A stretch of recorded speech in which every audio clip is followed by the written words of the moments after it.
দর্শক, আমরা এই মুহূর্তে রয়েছি নরসিংদীর শিবপুর উপজেলার জয়নগর গ্রামটিতে। এখানে আপনারা জানেন যে এই নরসিংদীর সবচেয়ে যে বিখ্যাত ফল লটকন, সেই লটকনের একটি রাজ্য হিসেবে পরিচিত এই শিবপুরের জয়নগর এলাকাটিতে, এবং সেই লটকনের রাজ্যর যেই এলাকা, সেই লটকনের বাগানে আমি এখন রয়েছি। আপনাদেরকে একটু দেখানোর চেষ্টা করছি যে কীরকম ফলন এই বছর এই গাছগুলোতে ধরেছে।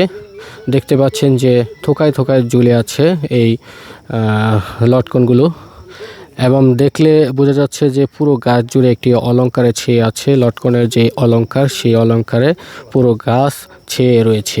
মার্শাল্লাহ, এত সুন্দর ফলন আসলে আপনি যদি চোখে না দেখেন সরাসরি এসে, তাহলে বুঝতে পারবেন না। তো এটি আসলে প্রতি বছরই এই লটকন গাছগুলোতে এরকম ফলন আসে। তো এবছরও কিন্তু অনেক ভালো ফলন এসেছে লটকন গাছগুলোতে। দেখতে চমৎকার লাগছে। পুরো গাছের যেই গোড়া থেকে উপর পর্যন্ত পুরো লটকনে ছেয়ে রয়েছে। থোকায় থোকায় যে লটকন ঝুলে আছে দেখতে পাচ্ছেন। এবং এখানকার বলে রাখছি যে নরসিংদীর এই লটকন কিন্তু অত্যন্ত সুস্বাদু এবং আকারেও বড়, যে কারণে সারা দেশে এই নরসিংদীর লটকন কিন্তু একটি অন্যরকম চাহিদা রয়েছে।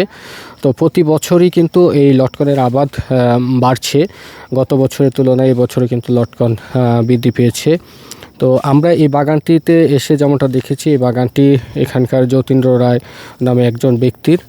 তিনি এখানে 3 একর জমিতে, তিনি 3 বিঘা জমিতে তিনি এই লটকন চাষ করেছেন, এবং তার বাগানে দেখতে পাচ্ছেন যে প্রচুর ফলন এসেছে। তিনি 150টি লটকন চারা তিনি রোপণ করেছেন, এবং সেখান থেকে প্রতি বছর কিন্তু তিনি 10 থেকে 15 লক্ষ টাকা তিনি বিক্রি করছেন।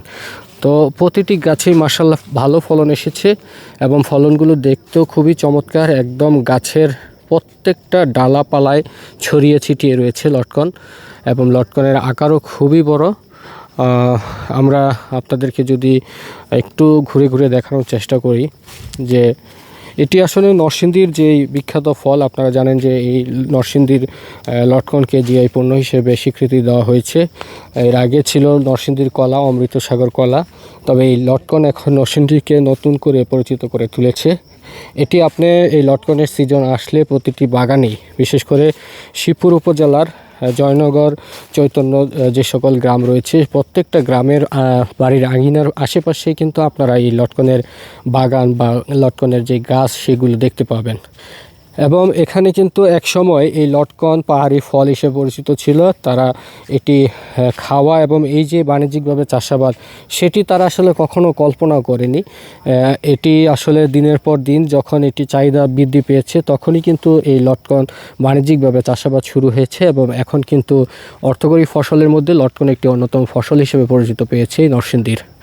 তো এই লটকনকে আধুনিক পদ্ধতিতে চাষাবাদ করার জন্য কিন্তু কৃষি বিভাগ কিন্তু বিভিন্ন উদ্যোগ নিয়েছেন। বিশেষ করে লটকনের তেমন পরিচর্যা করতে হয় না। এটি আসলে যেটি ছায়াযুক্ত জায়গার মধ্যে ভালো ফলন হয়। তো সেই অনুযায়ী এবছর এই বাগানটিতে দেখতে পাচ্ছেন যে ভালো ফলন বলতে চমৎকার ফলন এসেছে, এবং দেখতে খুবই চমৎকার লাগছে যে লটকন দিয়ে কিন্তু এই গাছগুলো অলংকারে অলঙ্কিত হয়ে রয়েছে। মনে হচ্ছে যে স্বর্ণের যে অলংকার সেজেছে, সেই অলংকারের সাজেই কিন্তু সেজেছে এই প্রত্যেকটা লটকন গাছগুলো।